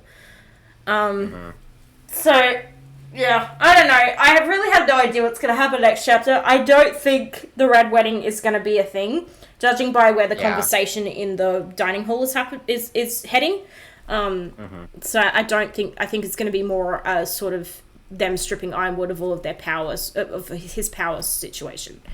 Yeah. Like there's going to be, like Ironwood Oversight Committee, and he's going to have to like declassify everything, and that's how they find out about Amity and blah blah blah. Yeah. Because like that's another thing. Robin was surprised that the other council members didn't know what was happening with Amity. And I'm like, but the way she said it, I almost feel like she then understood that it's much more dangerous than she thinks. Yeah. But also, like, why is she there? That's my big question. What is she doing at this meeting? Why is she there? Because she needed to have eye sex with Winter. Jesus Christ. How many people... Listen, in that scene where... In that scene where Winter like yelled at Jacques, everybody was like, except Robin was like, oh. Yeah, well, listen, Robin and Fiona are already a thing, so don't take that away from me. Touche. Listen, don't. Imagine what's controlling Penny if they take Ironwood council seats. I feel like that still could happen at some stage, but I feel like it's a little more complicated than just taking control of her. Yeah, exactly. We talked so much about like how exactly like autonomous is she? Like, I don't know, because like she's like, we see her so much as a person that I have a hard time believing that somebody could just like you're Brian Penny, like, I don't know. Well, Jacques didn't invite her. That's the thing. He even said, are we safe with her here? Because Ironwood sort of brought her along. I don't know that necessarily Jacques was expecting her to be there. So I don't think that was a factor Penny? in his plan. Yeah, Penny. Oh, no, I think that was 100% in his plan. Really? Because he manipulated that situation so well. Yeah, I don't know. Like, because he was like... Because, like, it felt like the answer he wanted out of Ironwood there was that she's under his control. And he's like, well, that is precisely what we're here to talk about. Like, I don't know that he could have necessarily predicted if Ironwood would bring Penny. I don't know that that's something he could have predicted. It's something he could have possibly planned for, but it was a variant factor, so... Yeah, I mean, I feel like Penny was one of the things on his agenda anyway. It just happened that because Penny was there, he could... had more personal touch because, like, are we safe here with that thing here? He does call her a her, which is interesting as well. I know. I'm getting more and more annoyed with Ironwood with the way that he treats and addresses Penny. Yeah. Because I'm like, she is not a thing that is under your control. She is Penny, and don't talk about her like that. Yeah. Especially... I also... Well, I was going to say, I hated the way Penny was talking this episode. She sounded so sad and defeated. She was like, like, even when she was talking to Winter about, like, I thought you spoke from your heart. She didn't sound like, I thought you spoke from your heart. She was like, I thought you spoke from your heart. Like, it was more somber and small and, like, ugh. Yeah, and then she's like, I guess Penny. You're right. I don't understand. And it's like, my poor baby. I just want her to be happy. I know. I want all of my babies to be happy, and they're making them sad, and it makes me sad. All of Mantle can die, but Penny must be happy. Is there anything we haven't covered from this episode? I mean, we haven't talked really about, like, Whitley getting food spilled on him, or... I love Weiss's face after he gets wine poured on him, and she's like, she's trying so hard not to burst out laughing, and like she's just like, OMG, but at the same time, that's hilarious, and I cannot laugh right now. Yeah, pretty much the ending. But yeah, just like, it's so satisfying watching his hair turn purple. I know. He looked kind of good in purple, I thought. I know, it kind of suits him. But yeah, that whole scene, while it was funny, felt a little bit like it was there just for comedy's sake. Yeah, it kind of gave you like tonal whiplash. Yeah. Especially because it immediately cuts from that back into the dining area, and it was literally just like tense again. Like. Yeah, exactly. But I did love the editing and the sort of shots of Ren and John there as they're like, ooh, not good. But then, yeah. That lady was very interesting. She reminded me of Little Miss Malachi, which was weird. Honestly, she reminded me kind of the lady that Weiss almost killed in Volume 4. Like, really? I was almost wondering if she was the same lady. I mean, granted, like, she put on some weight. I don't think she is, though, because, like... No, it's not the same person. They had different voice actresses, and I don't think she had the beauty mark. Different hair colors. The other one did. Yeah. But yeah, it was a funny scene, but yeah, it just felt a little bit like comedic relief, but in a strange way. And yeah, the cutting between scenes in this episode was a little weird, and like between Willow and Weiss, and then the dinner table, and like the places where they chose to cut felt a little weird. And that, I feel like that continues with why this episode felt like it was missing scenes, because like scenes were cut weirdly. Like especially got that cut between who are you to watch standing on the roof, like so just we're in a new place. Like, yeah, it was really strange. I did really like the way this episode ended though, with the heating grid going out and then the kid looking outside and being like, hey mom, look, it's snowing. And like, well, I love that it was raining, because all the heat's melting all the snow, so it's raining. And then he turns them off, and then it stops, and then it snows, and I was like, ooh, like it almost kind of added to the like hauntingness of that scene, where like the sounds of the rain coming down and then nothing, and then into the snow coming through was like, haunting. It was really haunting, really eerie as well. But yeah, it was really cool way to end a very strange chapter. Another thing, a little audio thing I noticed, the entire time that that Weiss was in Jacques' study, there was a clock ticking the entire time. Yeah. And it just kind of like continued, like it made that scene extra tense for me, because it felt like we were on a time limit.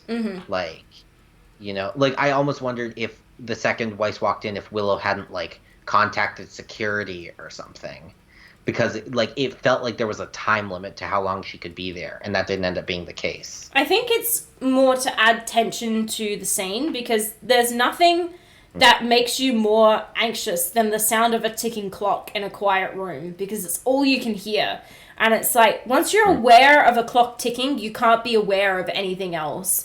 And it's just so anxiety-inducing, because it makes you aware of the passage of time. And I think that's the sort of tone they were going for with the scene, is to make us uncomfortable. And to make it feel like there is a sense of, you're aware of time is running out, and like the sense of dread that there's something impending. And like, yeah, the ticking clock in the background was just driving me crazy. I hate that sound. I hate the sound of a ticking clock. Literally, if I have a clock anywhere and the room is quiet, I take the batteries out of the clock, because I can't stand that noise, because it induces anxiety and makes me aware of the passage of time.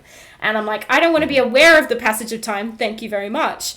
That's like the worst part about like waiting at a doctor's office, is they always have that like big the fucking ticking clock. I literally want to get up and rip the clock off the wall because I hate that sound so much. It drives me insane. And like it reminds me of exams because when you're in an exam, there's always that loud ass ticking clock on the wall. And like so many times in exams, I have literally wanted to get up and rip the clock off the wall. I've finished exams quickly just to get out of there and away from the sound of the ticking clock. It drives me so crazy. I hate it. I struggled really badly watching Peter Pan when I was a kid because of the fucking crocodile with the clock in its mouth. Oh, it drives me crazy. I hate that sound. That explains why you hate talk so much. I hate the sound of a ticking clock. I mean, in that chapter with Talk, though, that worked really well with like how it was integrated into the music. That wasn't just the sound of a clock and nothing else. There was music and it was, but when there's a quiet room and all you can hear is tick, tick, tick, it drives me up the fucking wall. I literally go insane when I hear that. I remember when I was a kid, my nan had this particularly irritating clock that would go tick, tick, tick, tick, tick, tick, tick, tick, tick, tick, like this. Ooh. Yeah. When I was about 8, I was sleeping at my nan's house in this room with this clock, and it was quiet, and all I could hear were frogs and this clock. And I got up, ripped the clock off the wall, ran up the other side of the house, dumped it in the living room, and went back to sleep because I hate the sound so much. It drives me crazy. I went off on a bit of a tangent there, but like it induces anxiety so badly. I can't stand that noise. So yeah, that scene was really difficult for me with the sound of the clock. I was trying so hard to ignore it, but it was very much present. Yeah, when there was dialogue, it was easy to ignore, but like in the quieter moments, tick, tick, in the moments tick. where it was really meant to, and I almost feel like that in the moments where it was meant to, they had the volume a little higher than during the dialogue, because it was I like hardly ever noticed it during dialogue, but the second there was a pause, tick, tick, tick, like. Mm-hmm. I remember there was a song I heard on the radio not too long ago that there was a section in there where they were like tick tock, and I have to turn it off when I hear that. Like I can't. I'm like, nope, I cannot. I don't like it. I don't know what that's about. Probably some deep-seated childhood trauma that I haven't got over, but I just don't like the sound. But anyway, is there anything else we haven't covered off aside from the ticking clock? We didn't talk about the cute Faunus waiter. Oh. What kind of Faunus was he? Was he a ghost? I don't know. I'm not sure. He had the little like ears, but he was so adorable. I love all of our Faunus. But also children. like Jacques Cheny having a Faunus waiter. How fucking dare you? Like seriously, what a cunt. Bunny? No, it wasn't a bunny. No, definitely not. It was some kind of horned animal. Like, definitely, yeah. But yeah, he was super cute. And what is it with all of the cute Faunus this volume? They're so adorable. Like the pink-haired like bear Faunus and Fiona and this guy. I'm like, oh, so many cute Faunus. Cory not drinking alcohol. Yes. Him refusing the champagne and being like, nah, I'm gonna go patrol. And it was interesting because it did look like it was a little difficult for him to do that, which I like that they haven't just sort of glossed over the fact that like, oh, he used to be a raging alcoholic and suddenly he's not drinking anymore. He kind of looked at it for a second and then went, no, I shouldn't, I'm gonna go work. To take his mind off of that. And also just the way they framed the shot too, with like the cups almost looked bigger than him because like it showed like almost how much power just those little glasses of wine had over him. Yeah. And like and how also kind of how transfixing it probably was for him to be like alcohol. Yeah. And so him to be like, I gotta go, bye. Like, you don't just shake a decades-long addiction overnight. So I'm glad that they're not making it look like that. So they are showing that he like struggles with it a little, but he's trying to, make a conscious effort to shake the habit. I'm wondering if there might be something that happens in the story that is going to send him back down that rabbit hole at some point.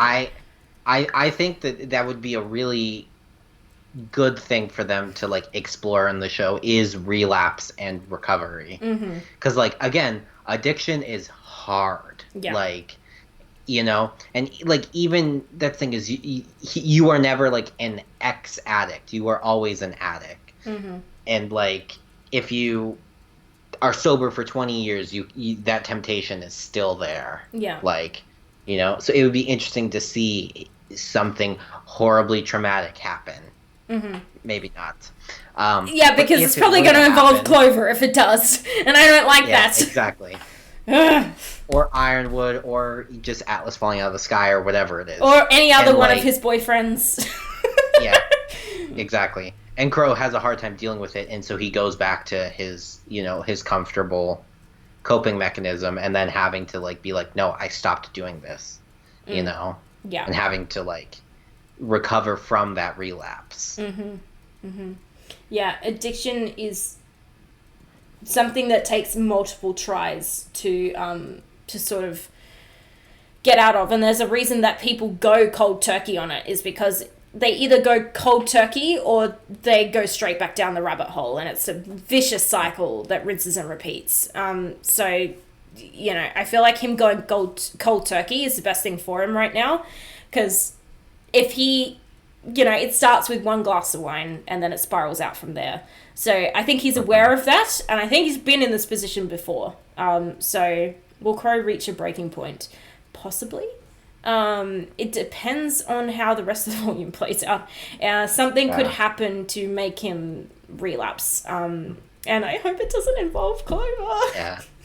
I feel like though, if the relapse would have to happen in volume 8, like they need to give us time to show him recovering. I feel like first, like I feel like if he were to relapse right now, it would almost undermine the initial soberness of it. Like, you know, because like this is the first time we've seen him like actively avoid temptation, but like, you know, have some more stuff happen, and then later on the temptation come up again and him not turn it down, like. But I feel like we need more time with him being sober for it to like for the like relapse to be really meaningful. Because like it is kind of like one of those things where like if you ever dealt with like a person who's like, I'm getting sober, and then they're sober for like 21 days and then they're back on it again. I know. I have like, a friend. It doesn't feel the same. Where you're like, it almost feels like, see, we knew you couldn't do it. Yeah, exactly. I have a friend who I've known for a very long time, since I was little, and she has been a smoker for most of her life because her mother was a smoker. And she has quit, I think, 4 times at this point, and it's never stuck. So yeah, it was kind of that situation of where like every time she told me she quit smoking, I'd be like, yeah, you're gonna be right back where you were before. And it's gonna take, you know, maybe a few months, but you'll be back. Because yeah, it just sort of destroys your faith in that person's ability to shake that habit. Because, you know, yeah, after 4 times it's like, yeah, you're not quitting. Yeah, because it's about like accountability and responsibility, and like this person is showing you they're not accountable, they're not responsible, they're not trustworthy, they're not honest, you know, like with themselves, they don't follow or the people through, around them. Yeah. Like, yeah.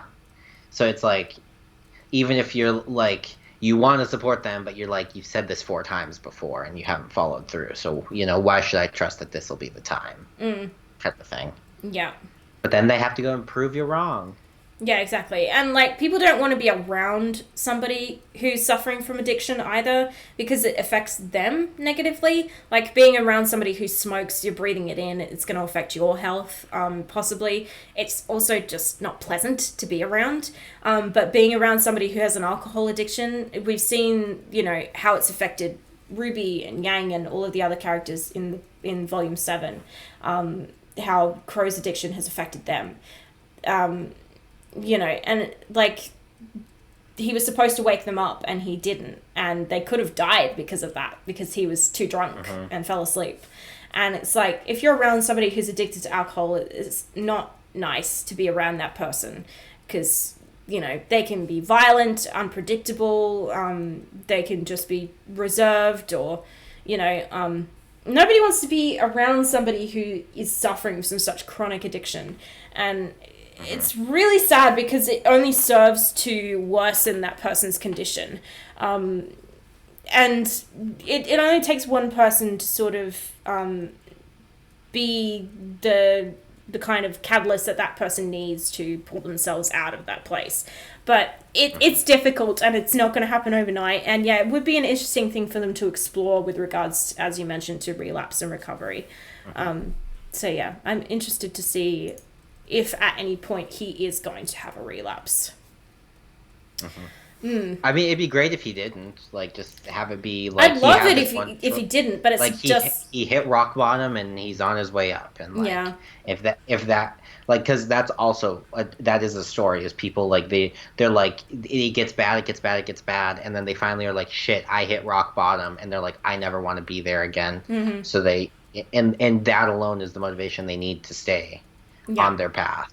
And so, like, you know, it could be an interesting thing for them to explore if they, you know, explored it respectfully and, you know, realistically. And Ruby's been pretty good about doing that so far with, like, PTSD and stuff.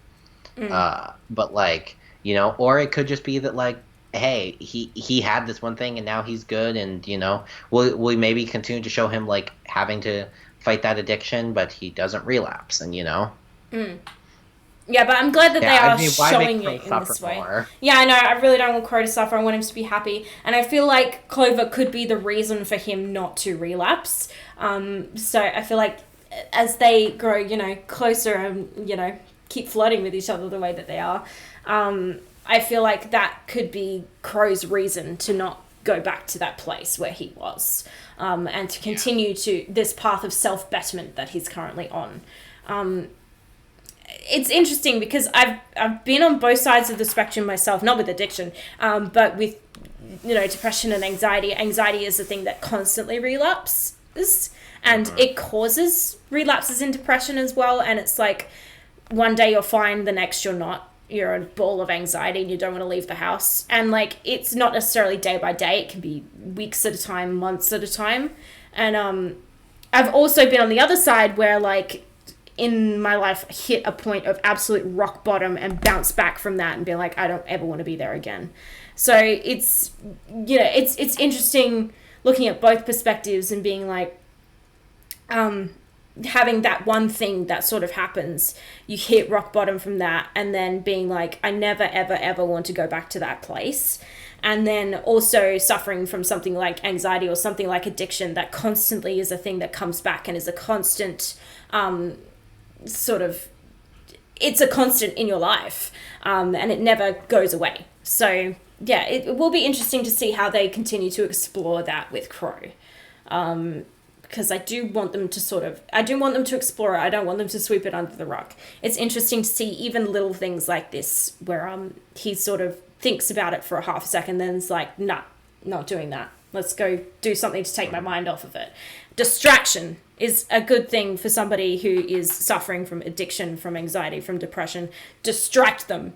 Give them something else to think about that isn't that. Well, it's not even just distraction. It's literally like leaving the situation where he's like, there is temptation here, and I remove yourself from the path of the temptation. Yeah, exactly. Remove yourself from the situation that's making you anxious. Detach yourself from the thing that's depressing you, or remove yourself away from the temptation. It's always a good way to tackle it, is to just eliminate that element altogether. And that is something that the person themselves has the power to do. They don't need somebody else to do that for them. You can make the decision to be like, this situation's making me anxious, I'm out of here. And this all makes me think of that controversy with Adam Driver a few weeks ago, where like people were giving him so much shit because he left a situation that like made him anxious, and he was and even if it didn't make him anxious, it just made him uncomfortable, and he left, and like people were calling it rude and all this stuff, and I was like, I don't care if he was like being the biggest jerk alive. He was uncomfortable. He's allowed to leave that situation. Exactly. Like, you know, and I think a lot of people as well judge because he suffers from anxiety, and people who don't suffer from anxiety don't understand the way that it works. If there are triggers that make you so anxious, you cannot be in that situation. And like it can be the smallest, tiniest thing. He doesn't like watching himself perform. He's made that very clear previously in other interviews. He hates watching himself perform. It induces anxiety for him. When he watches himself perform, it puts him in a mental state that is so incredibly dangerous and so damaging that he just went, nope, I'm not doing this. I'm not putting myself in this situation, and removed himself from the situation. And everybody is sitting outside, and it's so easy for all of them to judge when they don't understand how it feels. I understand exactly how it feels, and I feel horrible for him that everyone is treating him this way, especially when previously he's made his wishes extremely clear. This interviewer chose to ignore those wishes and try and do something that's going to spark controversy, and make the person they were interviewing uncomfortable just for the sake of having an interesting interview. And that's the fucking media for you. I hate the way that media do that. I like so many uncomfortable interviews I've seen in the past with like celebrities, and the person that is interviewing them just treating them like they are not a human being. They are people, and he has anxiety. He's a person with anxiety regardless of how famous he is. And whether he's in Star Wars or not, he's still a person. He still has anxiety. They were showing him something that was inducing anxiety. He chose to remove himself from the situation, because I wouldn't expect him to still sit there and give an interview after that. So people can fuck off, and people are jerks. So, I mean, it's so easy for you to judge when you're sitting there not understanding how he's feeling and what he's thinking at that moment. So for him to remove himself from that situation is the best thing that he could have done for himself. And he is allowed to do that. He is permitted to put his mental health first. Yeah. I just want to say though that I don't think that it, from when because I was looking into it when it was happening, I don't think that because I think it was for NPR. I don't think that the interviewer was like trying to do anything. I think that they were filming their show, and he thought it was only that he didn't like to hear himself perform, so they had him take his headphones off, but he could still like see the performance or whatever, and that was still enough to make him anxious, so he left. And like the interviewer was like completely like, okay, this is fine, whatever, like made no big deal out of it. And it was like some third party media outlet that was like, Adam Driver leaves thing, blah blah blah. Yeah. And like NPR themselves, or like the guy who hosted the show, even released a statement where he was like, there was a miscommunication basically. And didn't blame Adam, that it was kind of like, I don't think that he maliciously tried to like stir up something by doing that. I don't know. I never trust the media or anything that they say. I feel like everything that's done on television is done so to either spark controversy or for entertainment. And so I've seen too much of this situation in the past to believe that there wasn't any intention behind it. It could have just been purely a miscommunication, but I doubt it. I'm just too cynical to believe that. But if you're going to interview someone as well, it doesn't take much to do your research about that person. And like, he could have, if he had any sort of implication that Adam Driver didn't like hearing himself perform, why show him himself performing? Like, I get it's an interview. They show clips of the films that the people are in on interviews. And like, that's a lot of people's complaint, is that like, it's an interview. Like, they show clips of and it's like, well, here you have a person who doesn't like seeing or watching himself perform. Why would you just not do it? Like, why wouldn't you just not have that element in there? This could have been so easily avoided if they had just bothered to think about it for 5 seconds and be like, maybe it's not a good idea to include this in our interview. It drives me crazy. I feel like all the media cares about is ratings, and they don't, a lot of the times they don't treat these celebrities like they're people, and they are still people. And a lot of celebrities suffer from things like anxiety and depression. It comes with the job. Which is really unfortunate. It comes with being a person. It comes with being a person as well. But in this, especially for somebody like Adam Driver, who is a villain in the modern Star Wars movies, and like, for he's suffered a lot of criticism as well over the years for like things that he can't even control, how he looks. And it's like, I feel so bad for him. He can't control how he looks. And like, he does a fucking incredible job as Kylo Ren. So I don't understand what everybody's complaining about. It's like putting a person afraid of heights on top of a building. Exactly. Like, you know, I'm terrified of heights, so I choose not to put myself in a situation where I am in a high place. And because it just makes me anxious and I don't like it and it scares me, so I'm not going to put myself in that situation. And if I am in that situation, I'm going to remove myself from that situation. So there are times in life where it's necessary, and I will just deal with it, but that's my decision. And I'm not going to put myself in that situation if I don't need to. Or, you know, I'm not going to allow somebody else to put me in that situation. Yeah, I hate heights. My God. Yeah, I can't handle it. Yay, tangent. I think I'm just afraid of death is all. So, I don't like to put myself in any situation where I'm like, this could kill me. Like, one wrong move, I'm gone. Hey, Noob, what's up? Okay, hey, Noob. I think we need to wrap this up. Yes, going off on a tangent. We haven't talked about the episode now for like 20 minutes. Yeah. We ran out of shit in the episode to talk about, so we're just going off on tangents. But yeah, intentionally traumatizing someone for entertainment is not okay. Exactly. Yeah. So predictions for chapter 9. I don't fucking know. You got anything? I know. The second half of this chapter. Hey. Yeah. I mean, I guess I've kind of said most of it. Like, I think that we have to see whatever Jacques' plan is, and you know, like whatever's happening in Mantle. Like again, the cold of Saltos will freeze like people to death in hours. So it's not like because they're suddenly off, people are just going to turn to popsicles. Like they have time to fix it. So I mean, I granted, like by morning though, a lot of people in Mantle will be dead. So and since this episode is very clearly episode 9 is going to be picking up right after, like for sure, immediately following chapter 8.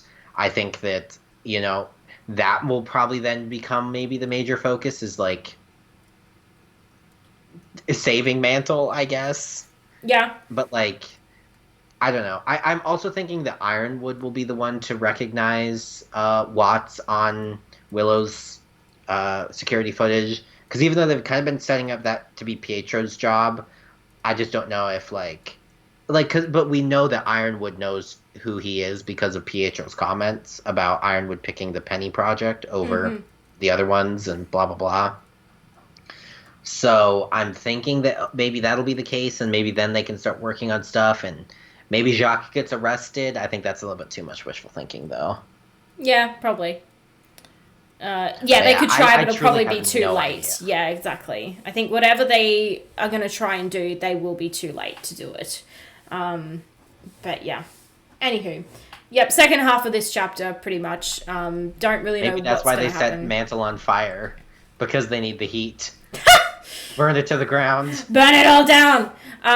So, the Corner Remnant is not live because it's Sunday, so we're not going to go rate them. But thank you guys for watching the Boopcast. I needed to stretch at that exact moment. This will be up, as per usual, on YouTube 24 hours from now, tomorrow. And next week we're going to have Larissa on and Dawn on from the Corner Remnant, talking about the volume so far and everything like that, and favourite chapters and favourite character arcs, I don't know. Whatever we decide to talk about for a couple hours. Probably going to be quite a lot of you and Dawn arguing about Lucky Charms. I just foresee that happening. Yep. Pretty much.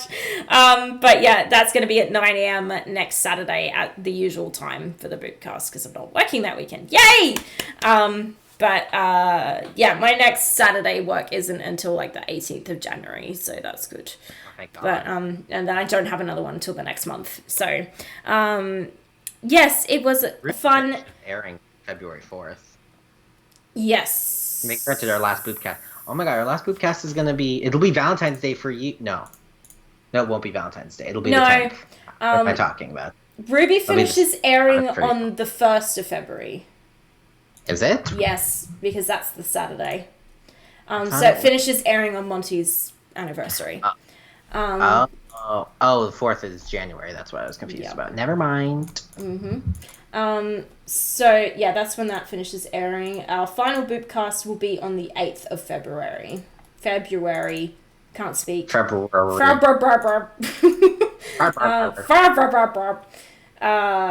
Yeah, so I wanted to show something at the end of this Boopcast, but I didn't get it ready in time, so I'm gonna get it ready very quickly right now, so just bear with me 1 second. Yeah. I don't know if I'm gonna be able to do this without... Okay, hang on. I think I know I have a way of doing this. Hang on. Give me 1 second to figure this out. I was just going to use studio mode, but you're in OBS, not slobs. Yeah, I'm gonna... You've been wanting to show this for a few weeks now. I have, and I haven't got it ready in time. Me. I can see me on the stream twice. Sorry. Hang on, I'm trying to sort it out. Distract them, Cory! So, Crow and Clover, am I right? I'm just going to use display capture. There we go. Also, I will say, this episode has a significant lack of Blake in it. Like, did she even speak? I don't know, but excuse me while I just fit this to the script. I should have gotten this ready before the podcast, don't mind me. But, yes, I have something to show you very quickly. I don't know why I'm doing motions like people can see me.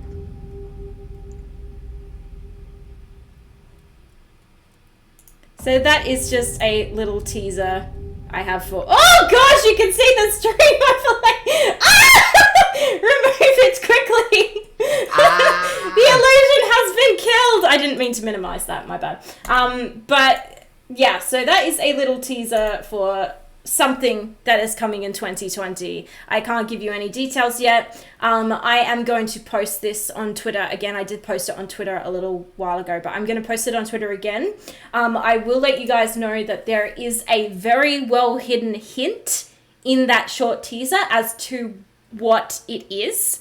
So Scour... I know what it is, and I don't know. I didn't see it. He doesn't even know what the hint is. I'll tell you afterwards. But scour the video, see if you can find the hint. And if you do, tweet at me, but don't spoil it if you think you know what it is.